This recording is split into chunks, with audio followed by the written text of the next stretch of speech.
ce qu'a fait le président de la République pendant la pandémie en gérant de plus en plus de choses en Conseil de défense, c'est-à-dire à travers une formation qui ne subit aucun contrôle du Parlement. Dans un pays où la culture parlementaire aurait été forte, les parlementaires auraient eu le réflexe de hurler contre ça.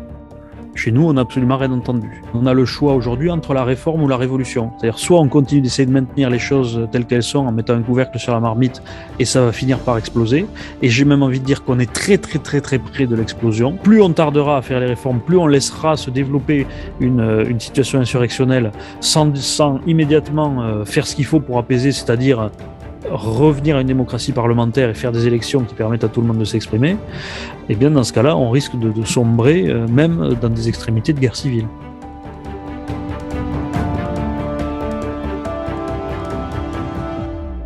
Bonjour Philippe Fabry, merci d'avoir accepté notre invitation. Alors, je rappelle à nos auditeurs que vous êtes docteur en droit, historien du droit, des institutions et des idées politiques, et aussi avocat. Vous avez également publié plusieurs ouvrages en lien avec l'histoire, et vous venez de publier un nouvel essai intitulé « Le président absolu, la Ve République contre la démocratie » aux éditions Scripta Manent. Dans ce livre, vous vous attachez à démontrer que le régime politique établi par la Constitution de la Ve République ne correspond pas aux standards de nos voisins et qu'il s'apparente davantage à une monarchie républicaine, voire à un régime autoritaire qu'à une véritable démocratie. Alors, en quoi le régime politique français actuel se démarque-t-il des standards démocratiques de nos voisins européens et en quoi notre Constitution est-elle celle d'un régime autoritaire selon vous ? En fait, le fait est que tous nos voisins européens, en particulier nos voisins immédiats, ceux chez lesquels la tradition démocratique est la plus ancrée, c'est-à-dire toute l'Europe occidentale, donc on va dire l'Espagne, l'Italie, l'Allemagne,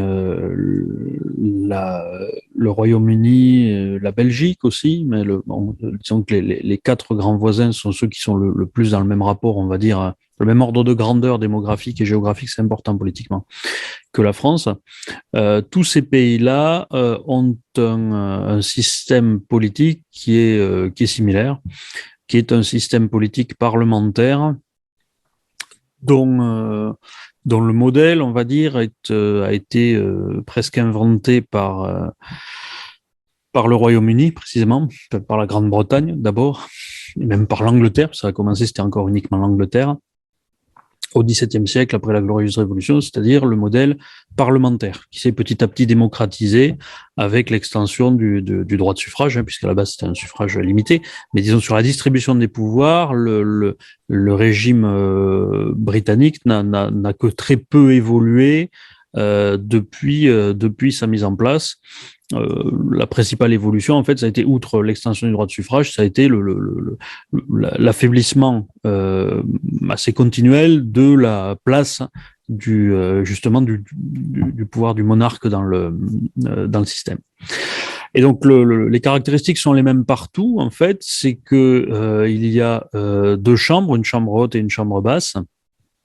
Chambre basse qui est celle des députés, qui est celle du temps court, qui est celle qui a le pouvoir, qui est censé véritablement être la représentation nationale par excellence, qui est élue au suffrage direct, et à côté de ça une chambre haute qui est élue au suffrage indirect, c'est-à-dire soit qui est élue des élus, soit qui est en partie nommée sur le temps long, c'est le cas de la Chambre des Lords, mais on trouve également une composition partiellement similaire dans le Sénat italien, par exemple, où une partie des sénateurs sont élus et une partie sont des gens nommés à vie, qui sont des personnalités particulièrement importantes de la vie scientifique, littéraire, artistique italienne, donc des gens qui ont une autorité morale.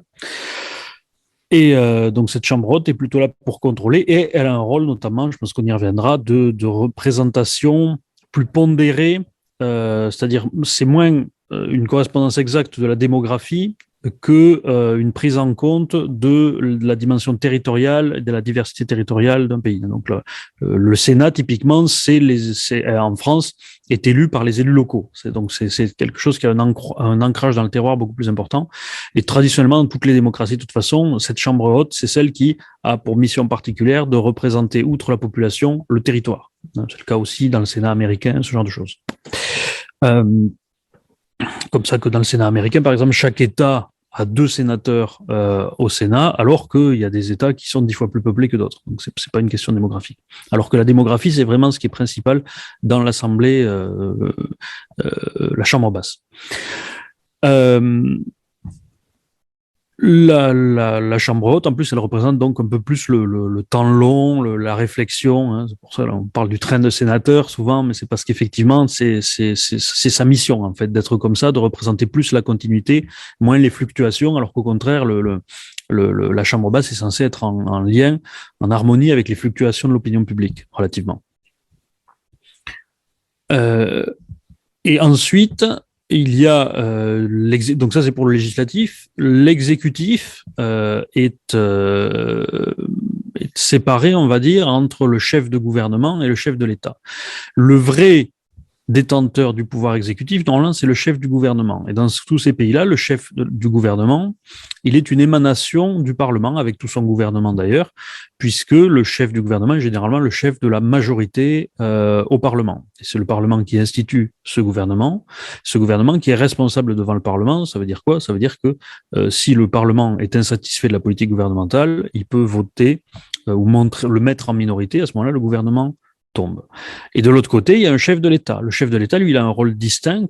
Il n'est pas censé avoir les mains dans le cambouis de la politique quotidienne. Il n'est pas censé gérer. Il coiffe, on va dire, plutôt le pouvoir exécutif, dans le sens où il est là comme garant de la Constitution elle-même, de la bonne application, du bon équilibre des pouvoirs. Et donc, c'est pour ça que, en général, sa mission se limite, à incarner justement la nation. Donc, ça doit être une figure assez consensuelle, alors que le chef du gouvernement est nécessairement partisan, puisqu'il dirige la politique. Et ensuite, il a comme pouvoir généralement de promulguer les lois, c'est-à-dire justement de quelque part de mettre le tampon de la validation constitutionnelle sur les décisions de l'exécutif et du législatif pour les mettre en application. Mais c'est tout.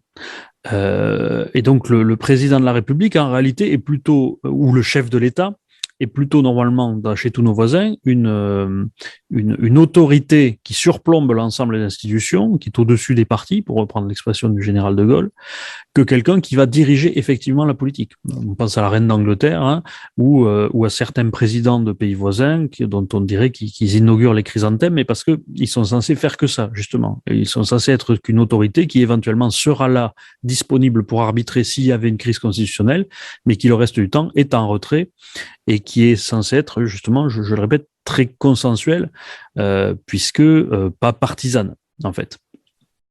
Donc c'est l'équilibre qu'on voit chez tous nos voisins. C'est quelles que soient les dispositions constitutionnelles exactes qui sont mentionnées dans ces pays, c'est le système qu'on trouve commun à tout ce monde démocratique européen, qui est finalement le fruit de l'expérience. C'est ce qui s'est mis en place partout et qu'on a tendance à considérer partout comme une démocratie. Et c'est ce qu'on ne trouve pas en France, où les institutions sont différentes. Et j'insiste vraiment là-dessus, c'est-à-dire que le travail que je fais dans ce livre, le but, c'est de montrer que nous ne sommes pas en démocratie, parce que c'est une intuition populaire qui est de plus en plus vive, c'est-à-dire qu'on n'est pas en démocratie. Alors on a parlé de dictature, moi je parle plutôt de régime autoritaire, parce que dictature, ça fait un peu gros mot. Mais mon idée, c'est de donner des armes à ceux qui ont une intuition comme ça, mais qui sont pas capables de la défendre et qui sont souvent facilement rejetés ou traités de factieux ou de complotistes ou d'inconscients par les gens qui se satisfont du régime. L'idée, c'est vraiment de donner des arguments pour être capable de le démontrer, et de le démontrer pas en se référant, parce que ça serait forcément une argumentation contestable, à une vision philosophique de la démocratie, hein, qui serait de dire la démocratie, ça doit être ceci, cela, la volonté générale, qui tout ça sont des concepts un peu flous sur lesquels en fait on se dispute depuis des siècles, mais tout simplement par pure expérience et pratiquement en disant voilà ce que tout le monde admet dans le monde comme démocratique, au premier regard, j'ai envie de dire, et sur lequel tout le monde s'accorde. Et à partir du moment où en France on ne fait pas la même chose, on ne peut pas considérer qu'on est une démocratie. Voilà, tout simplement.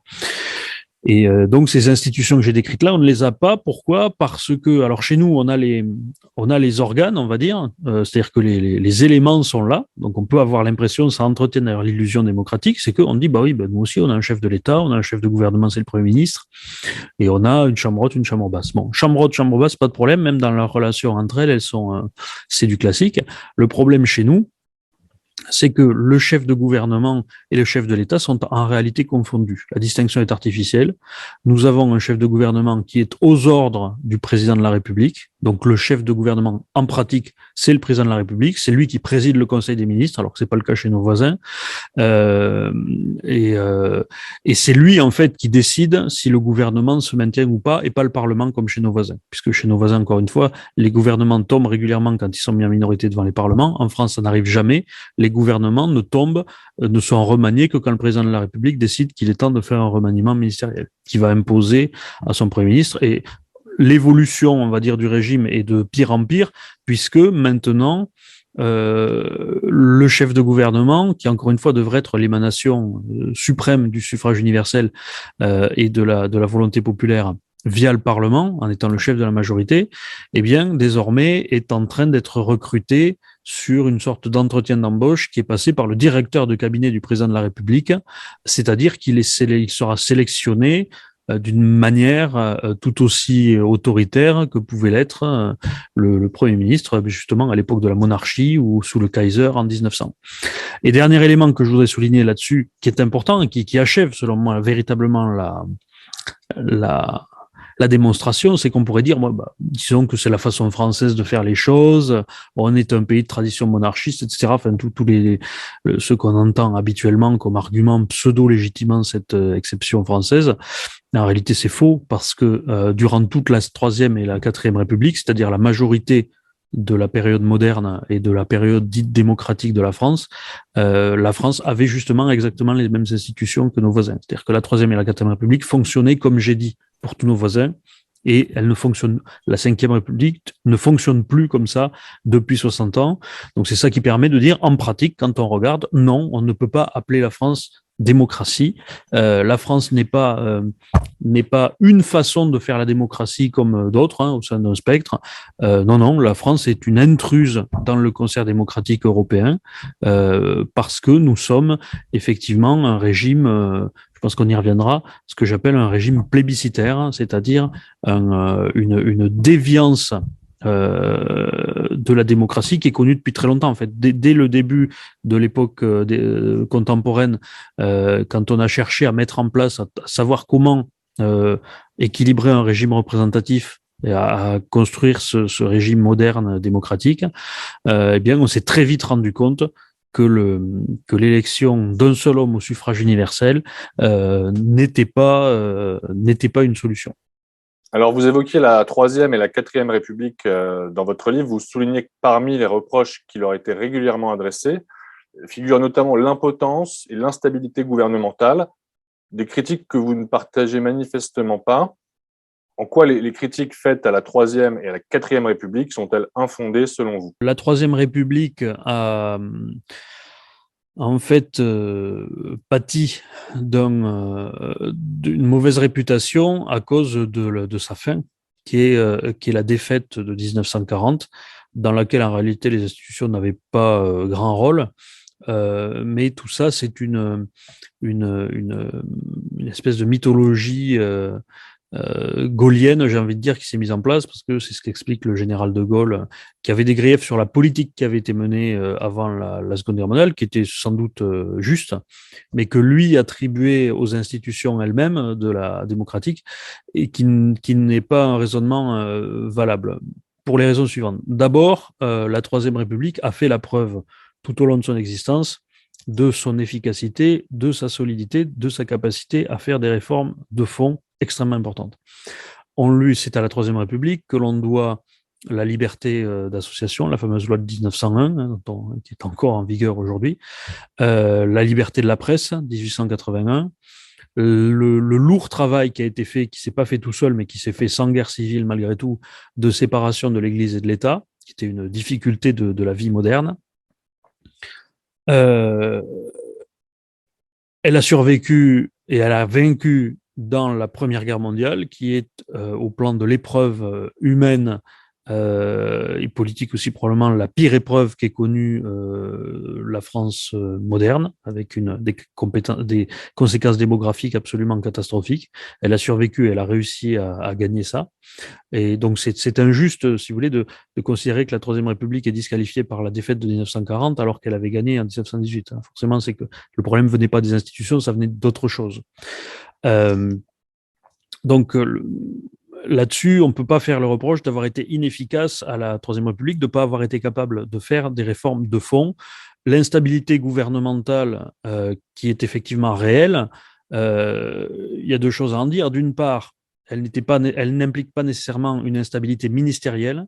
Il y a eu beaucoup de ministres qui étaient en fonction sous plusieurs gouvernements d'affilée. Et donc, à ce moment-là, vous pouviez avoir effectivement un nouveau gouvernement tous les 6 mois, mais avoir des ministères qui duraient aussi longtemps qu'aujourd'hui. Il n'y avait pas de problème là-dessus. Et même parfois plus longtemps. Je cite le cas d'Adolphe Cochery, qui a été ministre pendant 6 ans sous 8 gouvernements différents, mais il y en a d'autres. En matière d'instruction publique, par exemple, on pourrait en parler. Donc, si vous voulez, là-dessus, sur l'efficacité, elle a été réelle, l'efficacité de la Troisième République.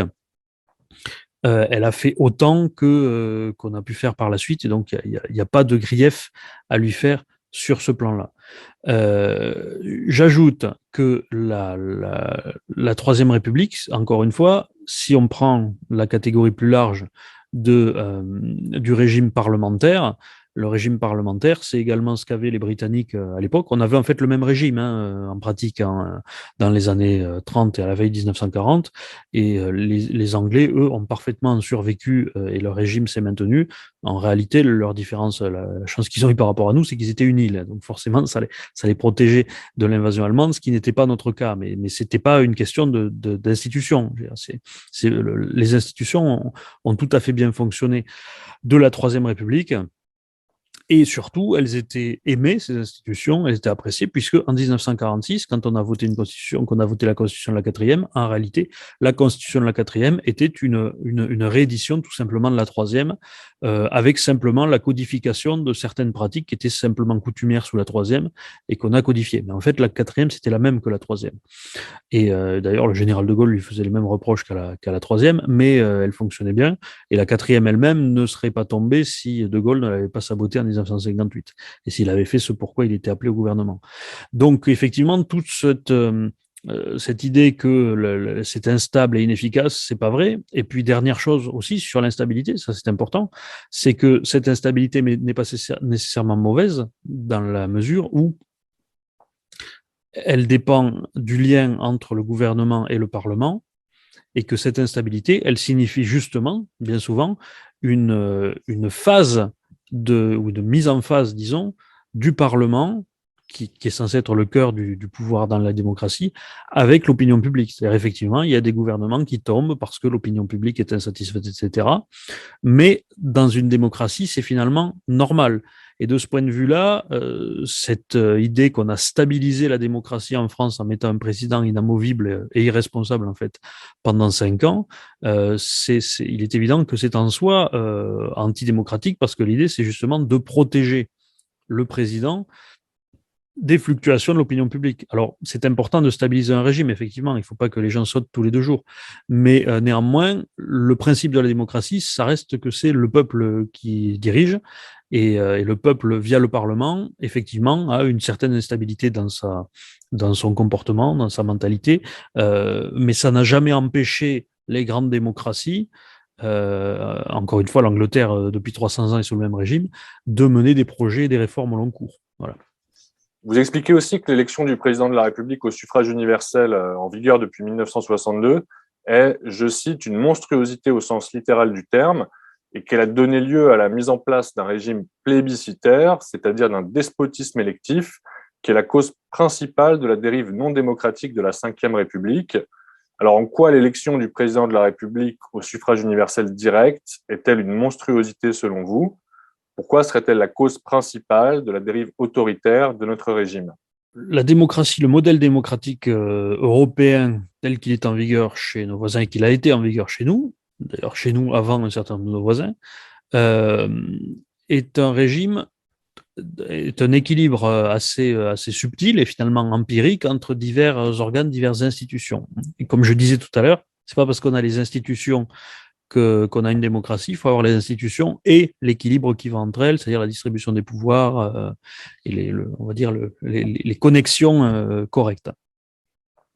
Je parle de monstruosité à propos de l'élection du président au suffrage universel parce que c'est conserver un modèle qui est donc le modèle européen et y injecter quelque chose qui n'a rien à voir, une anormalité, une difformité, si vous voulez. C'est-à-dire que le chef de l'État chez les voisins, j'en parlais tout à l'heure, est soit un monarque héréditaire, c'est-à-dire que il est porté à ce rôle très limité, mais très prestigieux, par la tradition, la coutume et donc, on va dire, ce que les Romains appelaient l'opinion necessitatis, hein, c'est-à-dire le sentiment de la nécessité ou de la normalité d'une chose qui doit être comme ça, populaire. Hein, c'est-à-dire que les gens pensent que le roi est le roi parce qu'il est le roi et il est là. Ou bien il y est porté comme le président de la République italien ou allemand, par exemple, par un collège d'électeurs qui sont censés représenter la nation, mais pas uniquement d'un point de vue démographique, hein, encore, mais également avec l'introduction d'éléments qui pondèrent la pure démographie et qui tiennent en compte le temps long, les territoires, etc. C'est pour ça que sous la Troisième République, par exemple, le président de la République, pareil sous la Quatrième, était élu collégialement par la Chambre basse et la Chambre haute, qui étaient en fait les grands électeurs du président de la République. Et ce qui était normal parce qu'en fait, c'était la totalité de la représentation nationale qui donnait sa légitimité au président de la République et qui donc, quelque part, par ce biais-là, simulait ou donnait par un autre canal ce que les monarques héréditaires ont de base. Bon. Et le fait est que l'élection au suffrage universel est direct, c'est ça qui est important, c'est le direct, parce que le suffrage est universel partout, en fait, dans les démocraties modernes. Hein, même le Sénat est élu au suffrage universel, mais indirect, c'est-à-dire par les élus qui eux-mêmes sont élus au suffrage universel. Donc l'élection du président de la République au suffrage universel direct, elle introduit une monstruosité parce que l'élection au suffrage direct, c'est censé être justement ce qui donne à la chambre basse du Parlement, ce qui en fait le cœur est véritablement l'arène, l'agora, le forum des démocraties modernes. Donc c'est la représentation nationale qui doit représenter le peuple. Et c'est pour ça qu'elle a une légitimité qui est un peu supérieure, ou en tout cas plus forte dans l'action que les autres organes, grâce à ce suffrage direct. La Chambre haute, elle a une honorabilité, une notabilité, on va dire, supérieure parce que le suffrage est indirect, donc il est censé être plus réfléchi, mais elle a une force moindre. C'est pour ça que dans la discussion législative, par exemple, c'est toujours la Chambre basse qui a le dernier mot.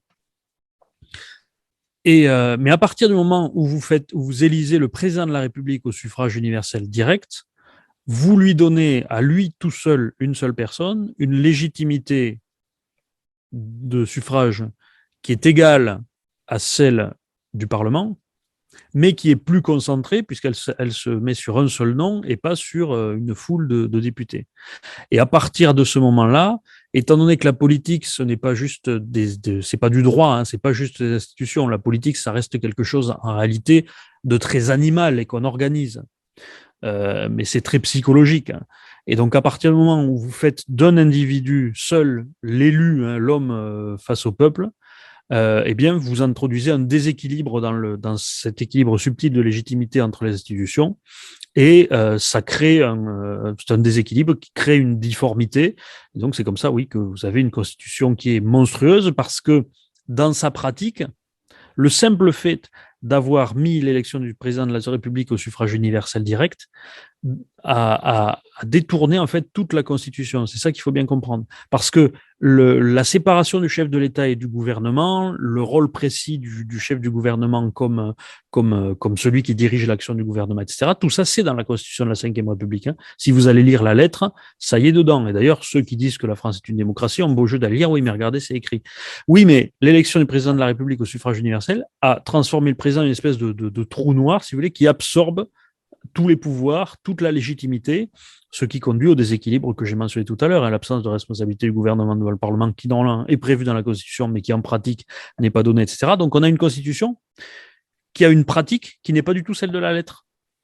de la lettre vraiment de la Constitution, mais qui est une pure pratique de l'esprit de cette Constitution, du fait même de l'élection du président de la République au suffrage universel. C'est vraiment ce déséquilibre qui est important, et c'est ce que j'appelle un régime, encore une fois, un régime plébiscitaire, qui est la concentration du pouvoir dans un seul individu qui a tendance à devenir effectivement un dictateur. Et le meilleur exemple, il faut se souvenir, le premier président élu au suffrage universel direct en France, ça a été Louis-Napoléon Bonaparte qui a fondé le Second Empire, juste derrière, justement en utilisant cette légitimité pour casser tous les pouvoirs qu'il y avait en face. Et donc, c'est quelque chose qui est monstrueux parce que c'est une démocratie difforme, donc déséquilibrée et à la fin, pas une démocratie du tout. Vous expliquez également dans votre essai que la culture politique joue un rôle crucial, qu'elle constitue, je cite, un écosystème moral dans lequel une constitution va produire ses effets. Alors, quelle est la différence entre la culture plébiscitaire et la vraie culture démocratique? Et à partir de quand cette culture plébiscitaire a-t-elle fini par prendre le dessus en France et par imposer ses effets? Alors en fait, la culture, effectivement, politique, c'est très très important parce que c'est ça qui conditionne la pratique réelle d'une constitution. Et les deux se répondent d'ailleurs, il y a une boucle de rétroaction entre une constitution et la pratique réelle. La culture politique, c'est ce qui va dicter aux gens leurs réflexes, en fait, tout simplement. C'est-à-dire les choses qu'ils n'auront pas sans arrêt à réfléchir ou à décider de manière consciente. Ils agiront beaucoup par automatisme. Et donc, des députés sont censés savoir ce qui se fait, ce qui ne se fait pas, qu'est-ce qu'on attendra d'eux à quel moment, et donc le faire automatiquement, presque par réflexe pavlovien. Et un président saura ce qu'il peut ou n'a pas le droit de faire, ce qui sera bienvenu ou malvenu, même si, par exemple, les textes lui en donnent le droit. On a comme ça les exemples sous la Troisième République.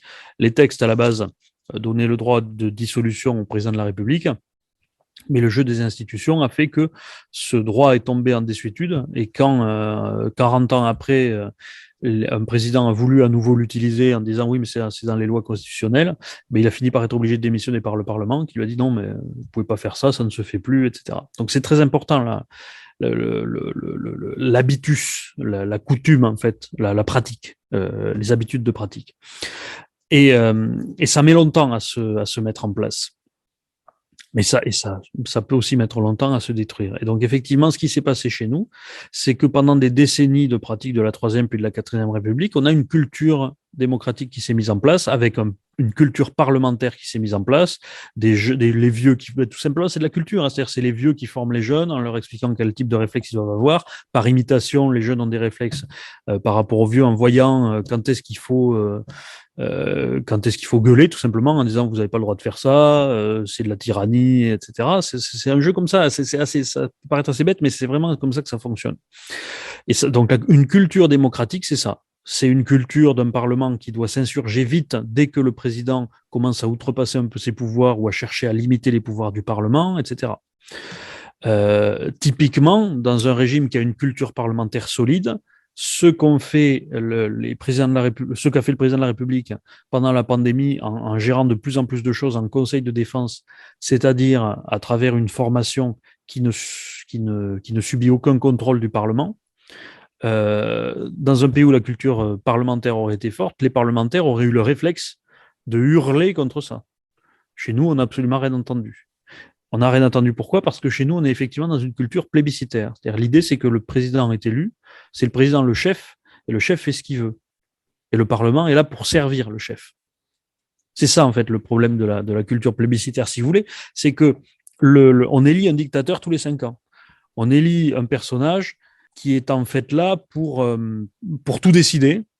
Et par nature, ça écrase tous les autres pouvoirs. Encore une fois, c'est lié au problème de légitimité dont je parlais tout à l'heure. C'est-à-dire, vous avez un individu qui est sacré, et finalement, toutes les autres institutions finissent par procéder de lui.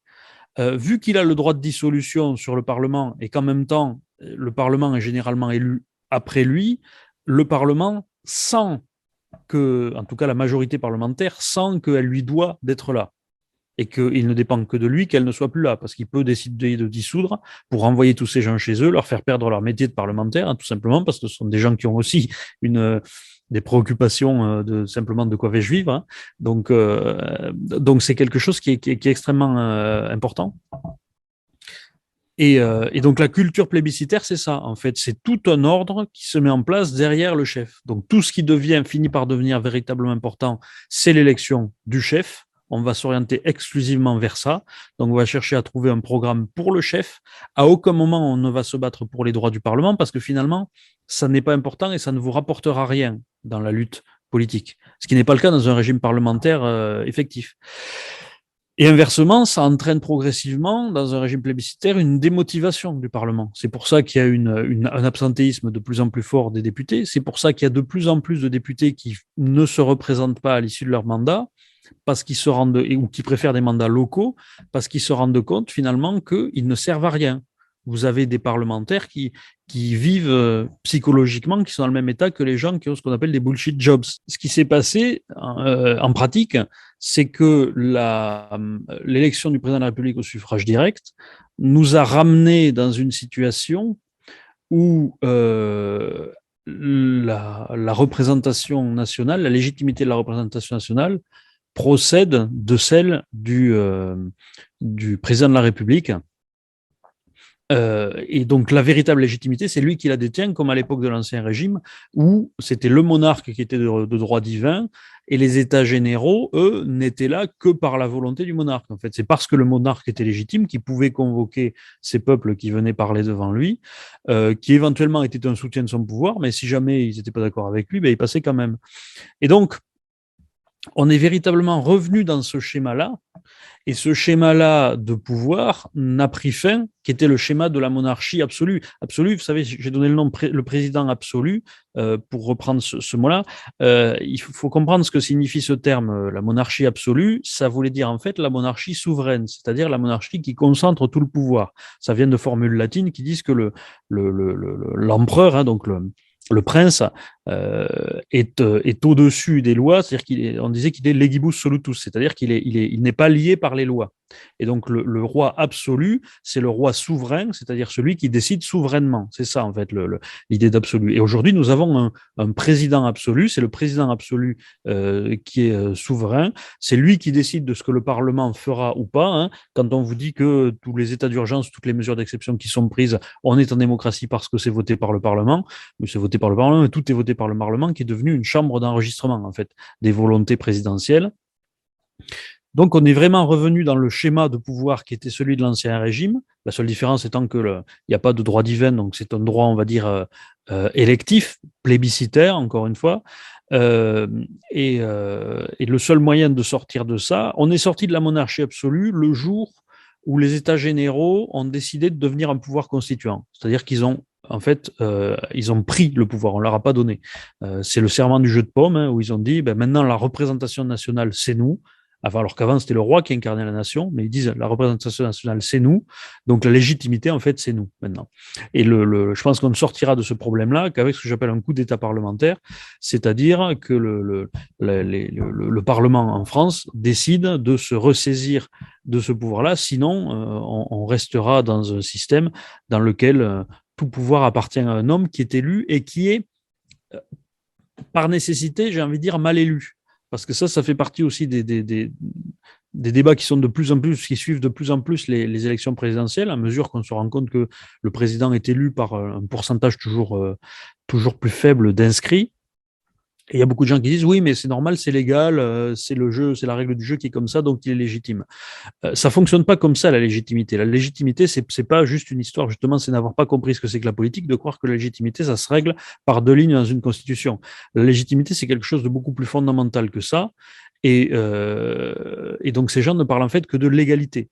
La légitimité, c'est pas ça. La légitimité, c'est avoir un soutien et encore une opinion nécessitatis, une conviction du peuple de ce que l'individu qui est là est à sa place. Il faut que cette certitude soit en rapport avec le pouvoir de l'individu. Si le type est modérément soutenu, mais qu'en fait il n'a pas beaucoup de pouvoir, en fait tout le monde s'en fiche, il n'y aura pas de souci. Le problème en France, c'est que le président de la République a tellement de pouvoir que pour qu'il soit vraiment légitime à chaque fois, il faudrait qu'il soit élu à plus de 60 ou 70%. Parce qu'il a énormément de pouvoir. La légitimité, c'est quelque chose qui se construit. Soit on vote très massivement pour vous à un moment, et donc vous avez une légitimité énorme, soit on vote pour vous à une majorité simple, mais vous avez bénéficié de plusieurs réélections successives. Et c'est le temps qui aura construit votre légitimité. Et il faut bien comprendre ça. Chez tous nos voisins, pour qu'un Premier ministre ou un parti ait autant de pouvoir que là, qu'en a celui qui gagne chez nous l'élection présidentielle, il faut qu'ils aient gagné 2, 3, 4 élections d'affilée. Chez nous, avec une seule élection, ils ont tout ce pouvoir-là. Le truc, c'est qu'il ne faut pas plus de résultats, il ne faut pas une majorité supérieure pour gagner tout ce pouvoir chez nous que chez eux. Chez eux, il faut gagner 3-4 élections à plus de 50% pour avoir cette légitimité. Chez nous, une élection à plus de 50%, ça suffit. Ça ne va pas. Ça ne peut pas fonctionner. Forcément, à la fin, vous avez un conflit de légitimité. Et ça veut dire que vous vous retrouvez dans un régime dans lequel le chef de l'État n'a plus jamais, en fait, en pratique, depuis peut-être l'élection de Nicolas Sarkozy en 2007, et encore ça a été bref, le chef de l'État n'a plus jamais la légitimité qui correspond à son pouvoir. Et ça, c'est un déséquilibre fondamental qui, selon moi, ne peut mener qu'à des crises de plus en plus massives et de plus en plus violentes. Est-ce que la nature de notre régime politique, dont vous soulignez la singularité à l'échelle européenne, mais voire même à l'échelle de l'Occident, n'est pas finalement liée à la singularité de la nation française et à son histoire particulière? Non, ça j'ai déjà un peu répondu tout à l'heure, je n'y crois pas du tout. Pour la simple et bonne raison que nous avons déjà eu une démocratie comme chez nos voisins et que ça a marché aussi bien que chez nos voisins. Et pendant longtemps. Nous avons été ramenés à une tradition, parce que c'est une régression en fait politique à tous les niveaux, j'en parle dans le livre, même au plan intellectuel, on a réanimé des débats qui sont des débats d'ancien régime sur la personne du prince, etc., qui n'ont pas lieu d'être dans une démocratie moderne. C'est vraiment ringard pour le coup, parce que, enfin, je veux dire, c'est ringard depuis Montesquieu, hein, normalement. Si la séparation des pouvoirs est censée avoir dépassé tous ces débats, mais comme on est revenu dans un régime où il n'y a pas de séparation des pouvoirs, ben après 60 ans de ça, on finit par revenir au régime au débat d'ancien régime. Non, ça devrait fonctionner. On devrait avoir une démocratie comme chez nos voisins. Ça a fonctionné très bien. C'est un hasard historique malheureux qui nous a fait rebasculer, qui a été d'abord la défaite dans la Seconde Guerre mondiale, et ensuite cette crise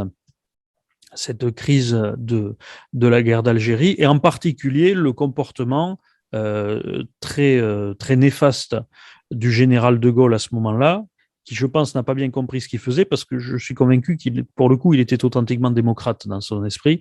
Mais bon, on ne peut pas être bon partout, et il n'a pas compris qu'il était en train de saccager le régime en France. Parce qu'avec cette mise en place du suffrage universel, il a en fait saboté la tradition démocratique en réintroduisant, c'est ce que j'ai expliqué avant, ce principe plébiscitaire. Donc là, maintenant, effectivement, les gens qui n'ont vécu que là-dedans, parce que ça fait 60 ans maintenant, donc la plupart des gens qui commentent aujourd'hui sont des gens qui n'ont connu que ça, hein, on arrive à 3 générations. Et ben, ils ont l'impression que ça a toujours été comme ça. Ils n'ont aucune idée de ce qu'était la vie sous la 3e ou la 4e République, sauf ce que leur en dit le régime, c'est-à-dire que, oh là là, c'était vraiment horrible avant, il ne faut surtout pas penser à revenir à ça, parce qu'il y a vraiment ça, il y a vraiment une propagande de la 5e République qui vise à discréditer totalement les autres régimes.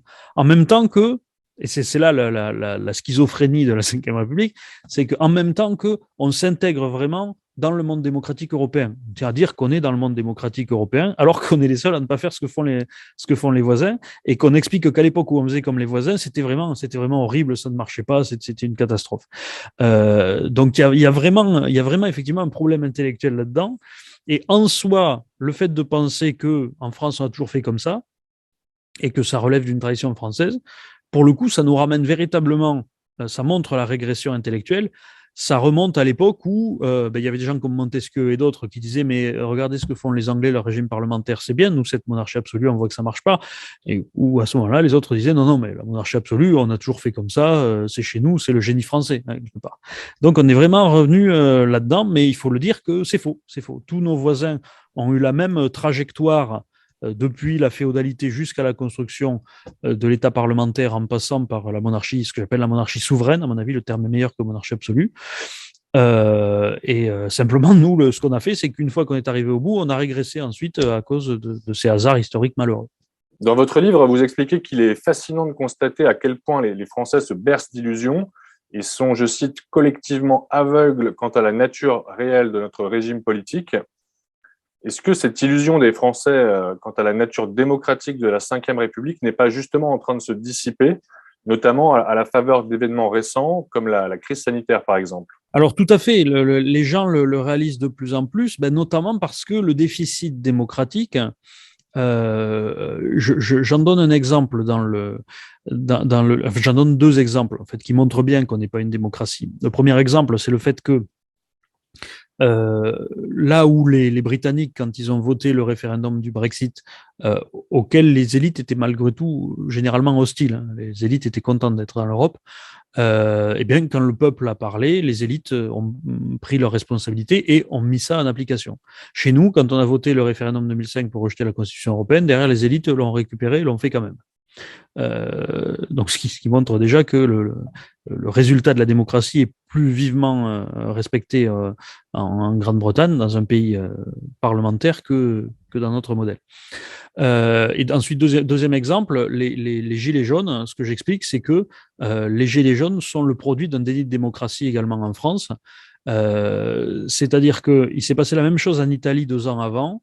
On a un chef qui était le Macron local, hein, Renzi, c'était le jeune quadragénaire fringant comme ça qui voulait réformer la Constitution, moderniser l'Italie, et pour ce faire, aller vers un régime beaucoup plus populaire au sens démographique, c'est-à-dire abaisser la représentation territoriale, c'est-à-dire la Chambre basse, le Sénat italien, qui, on va dire, surreprésente un peu ce qu'on appellerait l'Italie périphérique, hein, par référence à l'expression de Stéphane Guilly en France, la France périphérique, justement dans cette optique de pondération, encore une fois, de la population par le territoire, ce qui est le rôle de la Chambre haute. Et donc, Renzi a voulu casser ça. Et sa réforme a échoué. Et son gouvernement est tombé aux élections suivantes. Ça a amené au pouvoir la coalition des populistes de la Lega Matteo Salvini et le mouvement 5 étoiles. Bon, ça a duré 6 mois, 1 an, et après, on est revenu à business as usual, mais ça veut dire que la hargne populaire a pu s'exprimer jusqu'au pouvoir, pas juste dans les élections, mais vraiment a pu arriver au pouvoir et dire maintenant ça suffit. Ce qui envoie un signal aux élites, hein, parce que le problème c'est que le vote défouloir, ça n'a aucun effet, parce que ça ne défoule pas, en fait, parce qu'à aucun moment vous ne parlez vraiment aux élites, parce que les élites peuvent s'asseoir dessus. Si vous arrivez au pouvoir à chaque fois, même si ça dure 1 an, et en général c'est sans conséquence, ça n'a pas conduit au fascisme, mais ça rajoute un signal. Et après, les élites se méfient, et c'est ça qui fait que, comme au Royaume-Uni, quand on leur fait un référendum, elle l'applique. Derrière, elle joue pas aux imbéciles en disant que non, on le fera pas. Donc, pour revenir à ce truc-là, donc il s'est passé la même chose ensuite en France, puisque Macron a voulu faire la même réforme que Renzi. Lui aussi, ça a foiré, c'était à l'été 2018. Sauf que lui, il n'est pas parti, puisqu'il est président de la République et il est irresponsable. Il a son mandat de 5 ans, donc il est dictateur pendant 5 ans, donc il est resté. Et comme par hasard, 3 mois après, il y a eu les Gilets jaunes. Et comme par hasard, les Gilets jaunes, c'était justement ces gens de la France périphérique qui sont principalement représentés par le Sénat qu'il avait tenté de casser. Et comme par hasard, ils venaient de ces régions-là. De la même manière, d'ailleurs, que la Lega et le mouvement 5 étoiles en Italie étaient arrivés au pouvoir grâce au vote de ces régions qui avaient failli être déclassées démocratiquement par la réforme de Renzi. Donc, si vous voulez, le peuple, il sent quand il se fait avoir. Il y a une sagesse populaire de la démocratie. Elle le sent bien quand c'est pas démocratique. Elle a des intuitions. Et il a des intuitions, le peuple. Le problème, c'est que il n'a pas forcément la raison. Il n'a pas forcément les connaissances en matière de constitution. Il n'a pas forcément les connaissances en matière d'histoire. Il n'a pas forcément les connaissances en matière de ce qui se fait chez les voisins. Et donc, il se retrouve souvent obligé de s'énerver, mais avec cette frustration de celui qui n'est pas capable de mettre des mots sur son problème. Parce qu'en face de lui, il a tout un tas de docteurs comme ça, ou de journalistes, qui viennent lui dire, mais non, vous êtes des factieux, regardez, on a une constitution, on respecte la constitution, nous aussi, on a un président, un chef de gouvernement comme chez les voisins, donc on est une démocratie, donc taisez-vous. Et donc c'est pour ça que j'ai vraiment voulu écrire ce livre, c'est pour donner aux gens les arguments qui permettent de dire, mais non, on n'est pas une démocratie, la preuve, regardez chez les voisins. Parce que ça aussi, c'est souvent ce que disent les élites, c'est mais de toute façon c'est pareil partout, n'allez pas chercher. Ça. Non, c'est pas pareil partout. C'est pas pareil partout. Et oui, il y a de quoi discuter chez nous.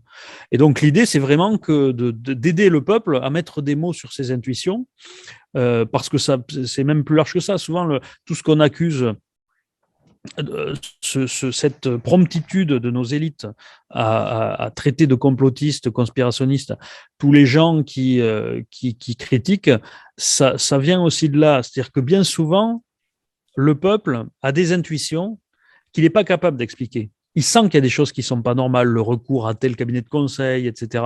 Mais comme il n'est pas capable de l'articuler exactement, parce que souvent il manque de renseignements aussi qu'on lui cache, eh ben, il fait des liens qui sont un peu grossiers, un peu simplistes, avec des grosses ficelles, donc il imagine effectivement des complots. Et donc les bien-pensants ont beau jeu de leur dire mais ça c'est du complotisme, c'est idiot, et même de disqualifier en montrant assez rapidement que le raisonnement est faux. Mais c'est pas parce que le raisonnement est faux que l'intuition est fausse. Et c'est ça aussi qui fait naître de la frustration, c'est que vous avez les raisonneurs, les raisonneurs raisonnants qui viennent expliquer pourquoi la façon dont vous raisonnez est fausse, mais qui sont incapables de vous expliquer pourquoi votre intuition est fausse parce que votre intuition est vraie. Mais eux, ils n'ont pas envie de considérer que votre intuition est vraie parce que souvent, ils profitent de la situation que crée ce sur quoi votre intuition vous alerte. Et donc, bon, il y a tout un tas de domaines dans lequel ce problème existe. Ça existe notamment en matière constitutionnelle. Je pense que c'est le cœur du débat parce que dans un pays parlementaire, la frustration justement serait moindre parce que toutes ces intuitions populaires devraient être défendues. Il y aurait un marché, on va dire tout simplement, électoral pour des parlementaires qui pourraient mettre des mots intelligents là-dessus et pas des faux raisonnements complotistes qui effectivement disqualifient les intuitions. Et donc c'est pour ça que pour moi, c'est vraiment la mère de tous les combats, c'est restaurer la démocratie en France. Vous écrivez aussi que la France est de plus en plus gouvernée comme un État policier et que cette évolution récente n'est pas le produit de circonstances exceptionnelles liées au surgissement de menaces terroristes ou sanitaires, mais bien l'évolution logique de l'exercice du régime politique de la Ve République. Alors, est-ce que cette évolution vers un État policier peut encore s'amplifier dans les années qui viennent, selon vous? Et est-ce que cette évolution vers un régime de plus en plus dur est inexorable pour que celui-ci puisse se maintenir face à la colère populaire que vous évoquiez? Alors, c'est inexorable pour qu'il se maintienne. Ça va empirer et ça va empirer jusqu'à ce que ça craque. C'est pour ça que moi, je suis convaincu, et c'est ce que je dis à la fin du livre, qu'on a le choix aujourd'hui entre la réforme ou la révolution. C'est-à-dire, soit on continue d'essayer de maintenir les choses telles qu'elles sont en mettant un couvercle sur la marmite et ça va finir par exploser. Et j'ai même envie de dire qu'on est très, très, très, très près de l'explosion, là, maintenant. Il suffit de voir, on a des crises qui sont de plus en plus fréquentes, de plus en plus amples et de plus en plus longues, à tel point qu'elles finissent par se marcher sur les pieds, puisqu'on a des crises qui s'enchaînent les unes avec les autres. Je pense par exemple, vous avez eu les bonnets rouges en 2013, qui étaient déjà importants, qui étaient des pré-gilets jaunes, mais circonscrits à la Bretagne. Puis en 2018, vous avez les gilets jaunes à l'échelle nationale. Après, vous avez les mouvements anti-pass. Et là, avec l'inflation qu'on est en train de se prendre dans la figure dans les mois qui viennent, couplé à ce problème de légitimité présidentielle, je pense que ça va être encore pire. Et effectivement, la seule réponse que trouve le pouvoir, en s'arc-boutant sur l'idée que oui, mais on est légitime puisque je suis élu, etc., c'est le discours mentionné par le pouvoir, et que les autres sont des factieux, ce que j'ai entendu dire par Jean-Michel Attapie l'autre jour, qui disait que tous ces gens qui disaient que le président n'était pas légitime étaient des factieux. Avec un factieux, vous discutez pas puisqu'il se disqualifie en se mettant hors du jeu républicain. Or, le jeu républicain est faussé, il n'est pas démocratique, et donc effectivement, on va de plus en plus vers un État policier, c'est-à-dire vers un non-remède, une non-prise en compte de ce qu'il faudrait faire, et donc une non-réforme, et ça va aller jusqu'à la rupture. Vous revenez aussi sur les liens entre les médias et l'État dans votre livre, ainsi que sur les lois visant à restreindre la liberté d'expression.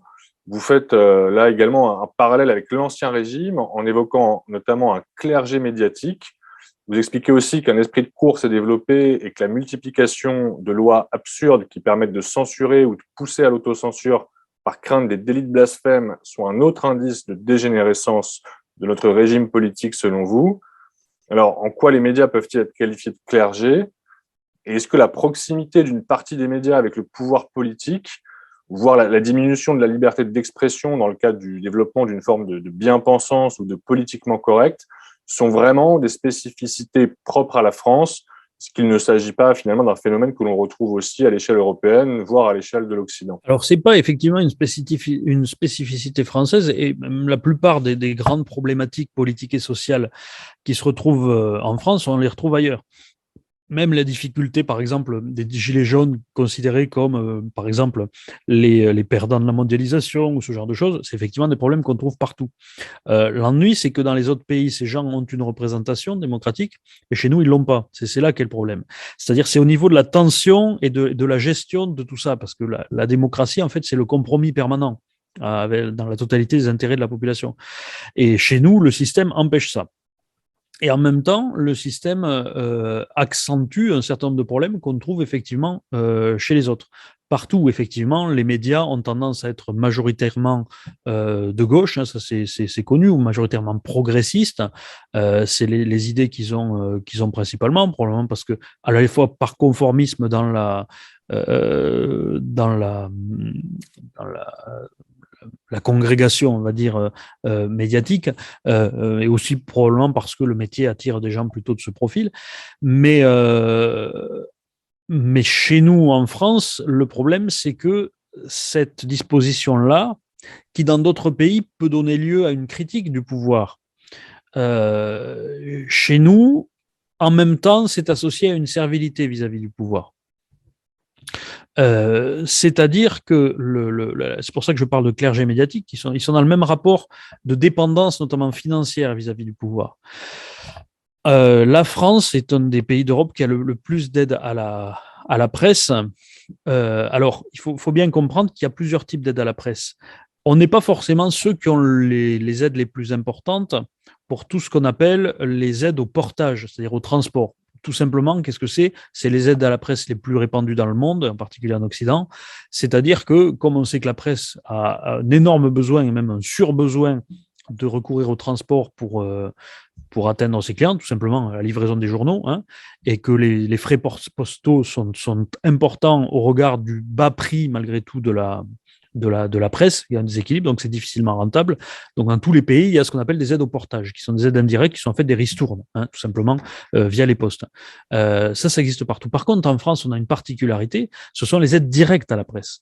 Les aides directes à la presse, c'est on paie des journaux, on leur donne tant chaque année parce que bon. Et donc ça fait que vous avez des journaux, et notamment tous les grands journaux, en France, Le Figaro, Le Monde, Libération, tous les grands journaux les plus lus sont subventionnés, et subventionnés très fortement. Et souvent subventionnés, quand on a un peu, si on a eu l'occasion d'être un peu parisien, d'aller voir les locaux de ces endroits-là, on se rend compte que sans les subventions, ils feraient leur métier pareil, simplement ils vivraient peut-être moins dans le luxe. Ils n'auraient pas des grands halls en marbre et tout comme ils ont. Donc en fait, ces subventions sont des subventions de confort. Donc on peut véritablement considérer que ce sont des subventions qui n'ont pas pour effet de permettre le pluralisme de la presse, en soutenant des titres qui autrement n'existeraient pas, mais qui permet en fait d'acheter les journalistes en leur offrant un confort que peut-être ils n'auraient pas autrement. Il y a ça, il y a aussi les abattements fiscaux particuliers qui sont concédés aux titulaires des cartes de presse et qui font d'eux, au sens strict du terme, des privilégiés. Et donc, effectivement, ils ont développé cette mentalité de clergé qui, en plus, de toute façon, je pense, est une mentalité qui existe toujours dans toutes les sociétés. Hein. C'est-à-dire qui n'a jamais été lié à la religion catholique ou des choses comme ça. Le clergé, c'est la partie de la population qui est intellectuelle, souvent qui ne gagne pas beaucoup d'argent avec ça, ou qui, dans un pur système productif, gagnerait probablement moins qu'elle ne gagne en étant proche du pouvoir. Et c'est très problématique. Pourquoi? Parce que on arrive à un système où les journalistes s'inquiètent plus de vérifier ce que dit le peuple, avec tous les fameux médias de vérification sur les rumeurs, plutôt que de s'inquiéter de vérifier de ce que dit le gouvernement. Et ça, c'est assez typiquement, effectivement, c'est un clergé, en fait, on va traquer les risées dans le peuple, et puis le gouvernement, bon, si le roi veut changer d'épouse, on va toujours s'arranger pour annuler son mariage, etc. Donc c'est vraiment la même mentalité. C'est-à-dire que quand c'est le pouvoir, c'est toujours excusable, oui, mais il a d'autres solutions. Quand c'est le peuple, lui, il faut lui dire non, non, ne pense pas ça comme ça. Et puis même si l'information est vraie, c'est parce que tu as l'esprit mal placé que tu l'interprètes de cette manière-là. Donc le problème de nos institutions, pour résumer hein, sur votre question, c'est qu'en fait, oui, il y a des problématiques qui touchent l'ensemble du monde démocratique, notamment européen, mais nos institutions empirent systématiquement tous ces problèmes. Dans votre essai, vous expliquez que cet esprit de cour ne se limite pas au secteur des médias, mais touche aussi le monde artistique et économique. Alors, le journaliste Vincent Jauvert a publié il y a quelques mois un livre intitulé La mafia d'État, dans lequel il analyse les liens étroits et les passerelles entre le secteur public, notamment les hauts fonctionnaires, et le secteur privé en France, ce que certains désignent aussi sous le nom de capitalisme de connivence. Est-ce que cette collusion entre hauts fonctionnaires et secteur privé est aussi une caractéristique propre au régime autoritaire selon vous? Oui, tout à fait. Alors, dans tous les pays, si vous voulez, il y a forcément toujours une relative porosité et un lien entre les élites politiques et les élites économiques. Ça arrive toujours parce que les politiciens se font financer par les entreprises, les grandes entreprises sont favorisées pour des raisons géostratégiques par le pouvoir, donc il y a toujours des liens comme ça. Mais ce qui caractérise la France, la collusion, encore une fois, c'est le régime empire, ce qui se fait ailleurs, c'est que vous avez tout un tas de secteurs en France qui sont parapublics, qui sont des entreprises semi-publiques ou des choses comme ça, dans lesquelles les dirigeants sont nommés par le chef de l'État. Donc là encore, tout cet écosystème est encore plus renforcé par ça, par la présence aussi des grands corps. Qu'est-ce que c'est que les grands corps? C'est le corps des mines, le corps des ponts, Polytechnique, l'ENA, etc., qui donnent beaucoup de hauts fonctionnaires et qui ont totalement pris le pouvoir et qui, à travers les nominations présidentielles, effectivement, ont colonisé en fait une grande partie du secteur économique et notamment des directions économiques. Et donc ça empire par rapport à ce qui se passe chez les voisins pour plusieurs raisons. D'abord, ça veut dire que le pouvoir, l'accentuation du pouvoir des hauts fonctionnaires dans la politique, qui avait été pressenti par François Mitterrand dans Le coup d'État permanent, 1965, son livre, dont on a l'impression qu'il ne l'avait pas lu quand on voit ce qu'il a fait après, mais il avait senti que ça mènerait à une dérive technocratique du pouvoir. Ça a été vrai dans l'administration, mais ça a été vrai aussi dans l'économie, du coup, à cause de ces liens qu'il y a et de l'arrivée de tous ces gens et la façon dont ils sont nommés dans ces grandes entreprises.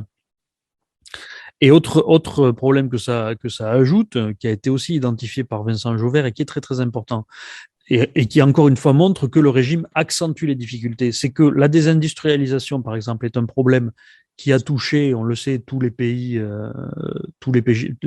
européens. Dans le cadre de la mondialisation, il y a beaucoup de pays qui se sont désindustrialisés, mais c'est particulièrement en France. La France est le pays d'Europe qui a souffert le plus de la désindustrialisation, et ceci est vraisemblablement à mettre en lien avec le fait que tous ces gens qui sont issus des grands corps de l'État, qui ont été placés à la tête de grandes entreprises, ne sont pas des entrepreneurs, n'avaient de capacité qu'en matière de finance et de gestion des coûts, c'est-à-dire que on délocalise, on diminue les coûts, on financiarise, parce que ça, ils savent faire. Par contre, entreprendre, ça, ils savent pas faire.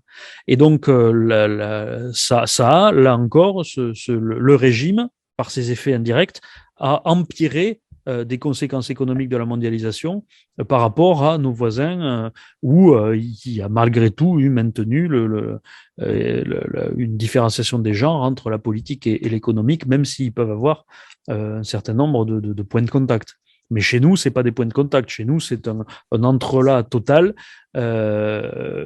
qui amène à une situation assez dramatique. Oui. Et au vu de l'influence considérable de l'État sur l'économie, la presse, les médias et le monde culturel que vous soulignez dans votre livre, est-ce qu'on peut considérer que la France est en quelque sorte en voie de soviétisation d'après vous? Alors, il faut se méfier des termes parce que c'est un terme que j'ai envie d'employer. Donc, je critique pas son emploi, si vous voulez, mais je sais que, disons que les gens qui n'ont pas envie de l'entendre se méfieront, diront oui, mais c'est pas pareil parce que pas communiste, tout ça, bon, et que soviétisation, ça fait penser à bon. Mais effectivement, oui, dans le sens où ça nous rapproche d'un régime comme celui de l'URSS avec une intrication extrêmement forte qui n'est pas forcément une collectivisation, pour le coup, c'est pas une question de communisme, mais c'est une intrication très forte entre le domaine public et le domaine privé, où finalement, effectivement, ce sont des fonctionnaires et des planificateurs qui gère totalement l'économie. Et effectivement, quand on a un système comme ça, qu'on peut dire effectivement soviétisé, avec ses réserves sur de langage, mais c'est parlant, donc ça vaut le coup d'être dit, il ne faut pas s'étonner qu'on ait des résultats économiques qui soient de plus en plus soviétiques et aussi un discours économique qui soit de plus en plus soviétique. Quand on voit ce qu'explique Monsieur le maire, qui est de plus en plus évidemment mensonger sur la situation économique du pays, on est un peu face au discours qu'on avait sur la Pravda avec les plans quinquennaux qui étaient réussis avec 2 ans d'avance systématiquement, parce que bon, s'ils étaient réussis juste en l'étant, ça aurait pas fait. Et donc effectivement, on a cette mentalité-là qui se développe, hein, où il faut sans arrêt expliquer que le pouvoir n'a pas pu se tromper. Alors, les élections législatives se dérouleront dans quelques semaines. Certains responsables politiques comme Jean-Luc Mélenchon considèrent qu'elle constitue d'ailleurs le 3e tour de l'élection présidentielle. Le chef de la France insoumise a appelé les Français à l'élire Premier ministre à cette occasion. Vous évoquez d'ailleurs les périodes de cohabitation dans votre livre. Quel est le véritable enjeu des prochaines élections législatives selon vous? Alors pour moi, il n'y en a pas, parce que je pense qu'Emmanuel Macron va obtenir sa majorité. Je pense que l'Union des gauches de Jean-Luc Mélenchon aura 50 ou 60 députés, c'est-à-dire ce qu'elle a actuellement. Je ne le vois pas arriver à faire plus. Il y aurait eu un enjeu intéressant si Marine Le Pen avait été élue, parce que ça aurait fait un tollé et elle n'aurait pas eu de majorité et on aurait eu un Parlement qui aurait été obligé de reprendre ses responsabilités. Donc on aurait pu avoir une chance que le régime évolue dans le bon sens. Ces législatives auraient pu être intéressantes si la proportionnelle avait été instaurée par Emmanuel Macron. Je pense qu'il aurait fallu une proportionnelle intégrale pour que ce soit vraiment intéressant à l'italienne, mais bon, même une dose proportionnelle aurait été intéressante. Ça n'a pas été fait. Donc, je pense qu'en réalité, l'enjeu, il est déjà dépassé. Pour moi, l'enjeu, ça va être pour le régime de parvenir à arriver au terme de sa législature en recommençant avec les mêmes à tous les pouvoirs. Mais voilà, Jean-Luc Mélenchon, je pense qu'il essaie de maintenir sa possibilité de candidature en 2027 en tentant de se maintenir comme une personnalité de premier plan, peut-être en se disant que s'il arrive à faire son union de la gauche et à avoir un score pas trop mauvais, eh ben, il n'aura pas de candidature adverse du Parti communiste ou des écologistes, par exemple, en 2027, et qu'à ce moment-là, il se retrouverait mécaniquement au deuxième tour, ce qui est parce qu'il a l'impression d'avoir raté le deuxième tour. Là. Donc là, il y a l'ambition personnelle de Mélenchon qui joue, mais honnêtement, aux législatives, Mélenchon Premier ministre, c'est une plaisanterie, selon moi. Ça ne donnera pas ça. Ce qui va se passer, c'est une majorité absolue donnée au mouvement Renaissance, là, qui est ce qu'a recomposé Emmanuel Macron, et puis ça suit la logique habituelle de l'élection présidentielle. Parce qu'en plus, je pense qu'il va y avoir une démobilisation, il y aura encore plus d'abstention, et ceux qui iront encore voter aux législatives sont ceux qui vont toujours y voter, c'est-à-dire les vieux qui votent Macron. Courant mars, Emmanuel Macron a déclaré qu'en cas de réélection, il mettrait en place une commission transpartisane pour rénover nos institutions et tenter de faire aboutir la réforme constitutionnelle promise en 2017, qui n'a pas pu voir le jour faute d'accord avec le Sénat. Pendant l'entre-deux tours, Emmanuel Macron s'était également dit ouvert à la réflexion concernant un système de proportionnel intégral pour les élections législatives, y voyant notamment un moyen pour recréer de la concorde dans la vie du pays et pour permettre plus d'adhésion démocratique. Alors, est-ce que notre régime a encore la capacité de se réformer de lui-même, selon vous? Alors, en théorie, oui, mais encore faudrait-il faire les bonnes réformes. Je pense qu'Emmanuel Macron veut faire sa réforme constitutionnelle et qu'il la fera, puisque semble-t-il, ça n'a pas été comme quelque chose mentionné comme ça dans le second tour, puisqu'il en reparle. Je pense aussi, je suis assez intimement convaincu que l'intention d'Emmanuel Macron est de ne jamais quitter le pouvoir. Donc je pense qu'à travers la transformation du quinquennat en septennat, il voudrait faire ce qu'a fait Vladimir Poutine en Russie, c'est-à-dire dire, puisque la durée du mandat a changé, ça remet les compteurs à zéro, et donc même si j'ai pas le droit de me présenter plus de 2 fois, je peux recommencer du début, hein, maintenant, puisque maintenant c'est pour des septennats et pas pour des quinquennats. Je pense très honnêtement que c'est ce qu'il veut faire, parce qu'Emmanuel Macron, qui a expliqué que pour lui c'était qu'une étape, etc., je pense que c'est pas le cas. Je pense qu'Emmanuel Macron compte rester là pendant 20 ans. Donc, je pense que sa stratégie est celle-là, que c'est dans la logique de la dérive monarchique du pouvoir, d'ailleurs, qu'il a trouvé une espèce de martingale électorale, encore une fois en faisant voter les vieux, parce que c'est les vieux qui votent pour lui et qui l'ont élu, c'est les faiseurs de roi, c'est les retraités auxquels il a promis en fait que non seulement les retraites seraient payées, mais que les retraites seraient augmentées. C'est-à-dire qu'en fait, le pari d'Emmanuel Macron, c'est de rester au pouvoir en essorant les actifs qui en majorité votaient Marine Le Pen au profit des retraités. Donc, la réforme constitutionnelle qu'il va faire dans ce but-là, ça va être peut-être effectivement de donner une espèce de respiration pour s'assurer qu'il n'y aura pas de révolution qui le jettera dehors, d'où son idée, dont je ne suis pas sûr qu'il la fera, d'élection à la proportionnelle. Moi, ce dont je suis convaincu, si je vais vraiment au bout de mon truc, c'est vraiment ça. C'est-à-dire que Emmanuel Macron veut trouver un moyen de faire plus de mandats, de faire des mandats longs. Il veut son septennat pour ça. Et la seule raison pour laquelle il imagine des élections d'un mid-term, c'est parce qu'il se dit que s'il propose juste le septennat, ça passera pas. Alors que s'il propose le septennat plus mid-term, ça, il arrivera à le faire adopter et il aura son truc à la fin. Et bon, ça lui coûtera pas grand-chose d'avoir pas de majorité la moitié de ses mandats. Je pense véritablement qu'il y a une ambition personnelle là derrière. Et ça ne sauvera rien parce que si on passe à un septennat avec des élections de mid-term, j'explique dans le livre que ça n'a pas empêché la dégénérescence de la cinquième d'avoir à la base un septennat avec des élections qui étaient presque de mid-term puisque c'était tous les 5 ans alors que le septennat faisait 7 ans, donc forcément ça se chevauchait. Ben, à chaque fois, ça a donné des cohabitations qui n'ont pas tellement aidé le pays à se remettre dans le bon sens. Et de toute façon, la tradition de dissoudre les assemblées en arrivant au pouvoir, c'est Mitterrand qui l'a mis en place lui-même. Et donc, quand on a inversé les législatives et la présidentielle au quinquennat, ce n'était que la mise en forme, la codification d'une habitude qui avait été prise déjà.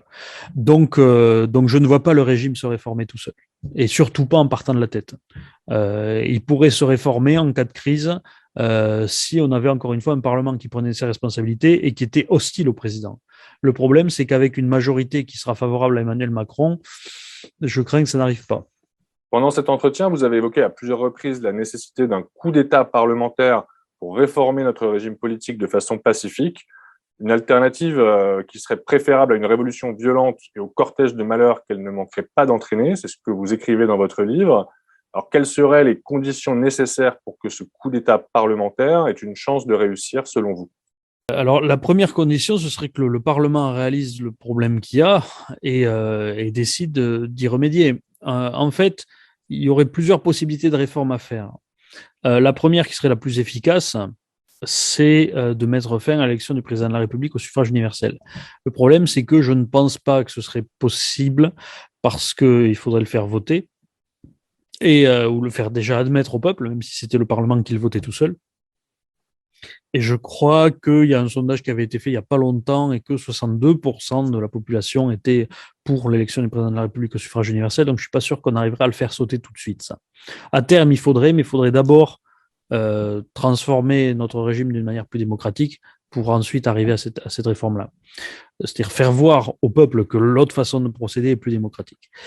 Et donc, première chose qu'il faudrait faire, qui ça, je pense, gênerait pas beaucoup le peuple, surtout dans le cadre de l'hostilité qu'il peut y avoir actuellement entre une bonne partie du peuple et Emmanuel Macron, c'est mettre le président dans ce que j'appelle une cage constitutionnelle, c'est-à-dire lui enlever tous les pouvoirs qui permettent à son élection au suffrage universel de lui donner autant d'effets. C'est-à-dire que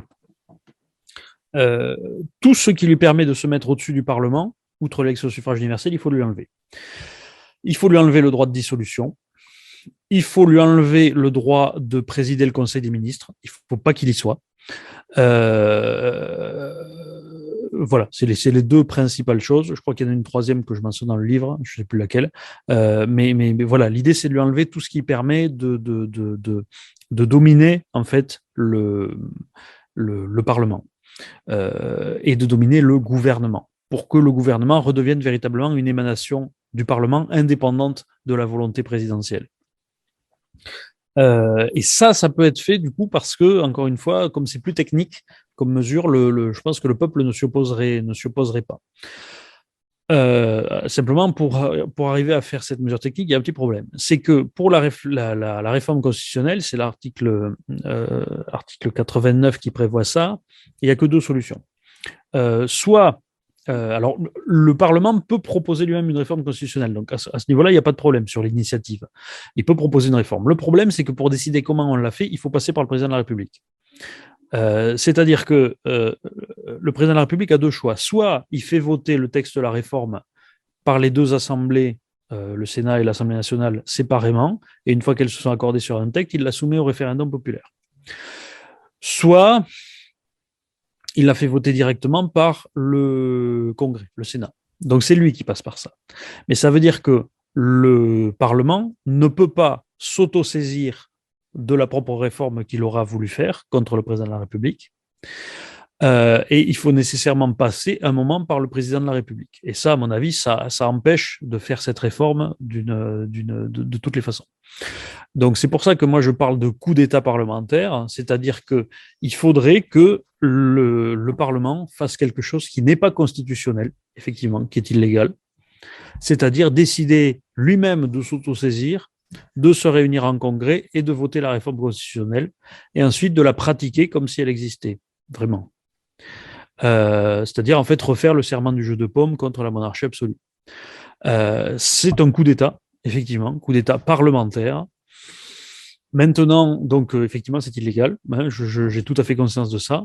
Maintenant, je rappelle aussi dans le livre que le problème de tout ce que nous voyons aujourd'hui, toutes les critiques que j'ai faites, l'élection du président de la République au suffrage universel, est elle-même le produit d'un coup d'État du même type, mais dans l'autre sens, c'est-à-dire un coup d'État présidentiel du général de Gaulle, qui avait décidé de faire une réforme constitutionnelle en obéissant non pas à l'article 89 de la Constitution, mais là, c'est un peu technique, désolé, mais l'article 11 qui prévoit que le président, en gros, peut faire les référendums qu'il veut, mais qui doit être juste sur des questions qui vont donner des lois particulières, pas toucher à la Constitution. Le général de Gaulle a décidé de le faire quand même, de passer outre le Parlement qui était pourtant vent debout contre cette réforme inconstitutionnelle, et il a fait son référendum, et le vote populaire derrière a validé cette réforme. Et donc, à partir de là, tout le monde a dit, bon, ben, on se couche, on accepte de faire ça. Mais c'était un coup de force et c'était illégal. Et donc, quelque part, tout ce que je dis, c'est qu'il faut refaire la même illégalité dans l'autre sens pour corriger l'illégalité de base. Parce qu'en fait, on est dans l'illégalité constitutionnelle depuis 60 ans.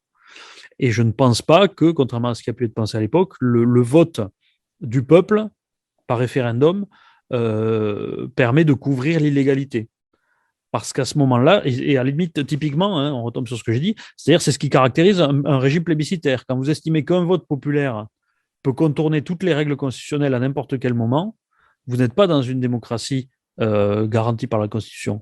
Parce que la démocratie, c'est un système dans lequel le peuple est libre, et un peuple libre, ce sont des individus libres. Et pour que les individus soient libres, il faut que leurs droits soient protégés, y compris contre le peuple, c'est-à-dire contre la majorité. Et le régime plébiscitaire, c'est le contraire. Le régime plébiscitaire, c'est la majorité qui décide de tout, tout le temps. Donc, c'est pas démocratique. Donc, voilà ce qu'il faudrait faire. Je pense que c'est faisable, mais que ce n'est faisable que quand des circonstances particulières. On se souviendra que le serment du jeu de paume pour la Révolution française, c'était un moment où la monarchie était déjà ruinée, qu'il y avait un petit flottement. On était au bord de l'insurrection dans le pays. C'est devenu l'insurrection effective avec le 14 juillet, quelques semaines plus tard. Donc, je pense que dans une situation du pays qui sera un petit peu insurrectionnelle, avec un nouveau mouvement des Gilets jaunes, voire un petit peu plus fort, ce qui, à mon avis, va arriver dans les mois qui viennent en raison des difficultés économiques, je pense que là, ça créera les conditions où un Parlement pourrait faire ça et pourrait ramener un régime démocratique en France. Et au cas où une réforme pacifique du régime ne se produirait pas, et que ce serait le scénario d'une crise révolutionnaire violente qui finirait au contraire par s'imposer, quelles sont les différentes formes que pourrait prendre cette crise révolutionnaire et quelles pourraient être ses conséquences? En fait, je pense que dans le cadre d'une crise révolutionnaire, il se passera à peu près la même chose. En fait, tout ce que je dis, moi, c'est il faudrait le faire justement de manière pacifique avant que les choses en arrivent là, parce que de toute façon, c'est ce qui va se passer, je pense. Je pense que ce qu'attend le régime, c'est une évolution de ce type-là, avec un Parlement qui reprendra la main, notamment parce qu'en plus, le contexte international le favorise, parce que dès qu'il y aura une instabilité constitutionnelle en France et une remise en question des institutions, tous nos voisins feront pression pour qu'on fasse comme chez eux, hein, ce qui est logique, hein, puisque c'est leur pratique à eux. Donc, ils diront, bah, écoutez, faites comme chez nous, ça marche très bien. Parce que nos voisins se rendent compte qu'il y a un problème avec la Constitution française. Hein. Euh, et donc, je pense que ça arrivera de toute façon. La question, c'est avec quel degré de violence. Si on attend et que on arrive effectivement à cette situation insurrectionnelle et que le Parlement tarde à prendre la mesure du truc et à dire au président, bon, maintenant, il faut arrêter, on va faire cette réforme-là, eh bien, on aura une situation insurrectionnelle qui empirera, avec probablement l'apparition de formes de communes insurrectionnelles un petit peu partout, comme en 1870, enfin 71, avec une dérive qui peut être sanglante et surtout une répression qui peut être sanglante. Parce que le problème, c'est que à la base, ce genre d'insurrection, ça peut être très populaire et ça se passe relativement bien, et donc ça appelle une réforme nationale, mais ensuite, avec la durée, on sait très bien que c'est toujours pareil, ce sont les éléments les plus radicaux qui prennent le pouvoir dans ces endroits-là, donc ça pourrait amener tout un tas localement, d'indigénistes, d'islamistes, tout ce qu'il y a de forces les plus révolutionnaires dans le pays, avec des méthodes violentes qui pourraient se mettre en place. Et donc ça pourrait amener une crise très importante, en particulier parce que il faut ajouter à ça, et bon, on s'éloigne un peu du sujet des institutions pures, mais il faut quand même en parler. On est dans une situation géostratégique qui est très particulière. On a une guerre en Ukraine qui a commencé et qui est en fait une guerre entre la Russie et l'OTAN. Hein. De plus en plus, ça se voit depuis 3 mois. Donc la Russie a un intérêt supérieur à favoriser et agiter toute division qui naîtrait dans un pays occidental, notamment la France, hein, pour distraire les autres pays de la crise qu'il est en train d'essayer de gérer en Ukraine. Il y a d'autres pays qui ont intérêt à jouer leur jeu en France. Je pense notamment à la Turquie, qui est liée à beaucoup de réseaux islamistes en France, via le Qatar ou directement. Et donc ces pays pourraient tenter d'en profiter pour accroître leur influence et éventuellement se battre entre eux sur le sol français par milices interposées. C'est ce qui s'est passé dans l'Espagne des années 30. La guerre civile espagnole, c'est ça. Il y avait des problèmes purement espagnols, mais là-dessus, c'est en même temps, l'Espagne était devenue un terrain de guerre indirect entre les pays fascistes et l'URSS, par exemple. Bon, donc on risque d'entrer dans une situation comme ça, et plus on tardera à faire les réformes, plus on laissera se développer une situation insurrectionnelle sans immédiatement faire ce qu'il faut pour apaiser, c'est-à-dire revenir à une démocratie parlementaire et faire des élections qui permettent à tout le monde de s'exprimer, et bien dans ce cas-là, on risque de sombrer même dans des extrémités de guerre civile. À l'issue du second tour de l'élection présidentielle en France, il y a un chercheur chinois proche du Parti communiste qui a d'ailleurs déclaré qu'une révolution se préparait, selon lui, en France. Oui, oui, la Chine serait d'ailleurs aussi intéressée à mettre le bazar en Europe pour essayer d'embourber les Américains en se disant ils auront l'Ukraine et donc ça laissera les mains libres à la Chine. Finalement, il y a tout un tas de pays ennemis de l'Occident qui auraient tout intérêt à ce qu'un ou plusieurs pays européens sombrent dans la crise tout simplement pour avoir les mains libres de leur côté. Et en cas de crise insurrectionnelle qui entraînerait une chute de la Ve République, quelles sont finalement les garanties que le régime qui succédera à cette Ve République soit plus conforme aux standards démocratiques? Est-ce qu'il n'y a pas un risque important que l'issue d'une crise insurrectionnelle débouche sur la mise en place d'un autre régime autoritaire qui pourrait d'ailleurs potentiellement être pire que le précédent? Alors, il y a le risque, surtout en phase révolutionnaire. Maintenant, j'ai beaucoup étudié l'histoire des révolutions dans un précédent livre qui s'appelait La structure de l'histoire, et j'avais vu que ça se passait à peu près toujours de la même façon. Et généralement, les pays qui connaissent dans leur histoire plusieurs phases révolutionnaires du même type, ce n'est véritablement au summum de la violence que la première fois. La France, elle en a connu trois. Elle en a connu en 1789, elle en a connu une autre en 1971, en 1871, pardon, avec la chute du Second Empire, et elle en a connu une autre, on peut dire que ça commence soit en 1940, soit en 1946, mais avec la Libération. Donc avec le... et donc dans toutes les répliques, en fait, ça s'est mieux passé. On est assez rapidement arrivé à un équilibre avec un régime démocratique parce que c'était moins difficile. La première fois, c'était la toute première fois. Il y avait tout un peuple à éduquer pour ça, qui vivait depuis des siècles dans la monarchie. Bon, là, ça fait 60 ans qu'on est revenu dans ce régime, mais je pense qu'on n'a pas tout perdu encore dans notre culture démocratique. Il en reste un petit fond. Et surtout, contrairement à l'époque, par exemple, où on était entouré d'autres monarchies absolues, essentiellement, qui avaient plutôt intérêt à défendre le maintien du régime, et donc où ça appelait de la part des révolutionnaires une violence encore plus grande pour arriver à imposer leur discours. Aujourd'hui, on est entouré de pays qui immédiatement nous donneraient la bonne solution, c'est-à-dire l'issue de la révolution qui arrive.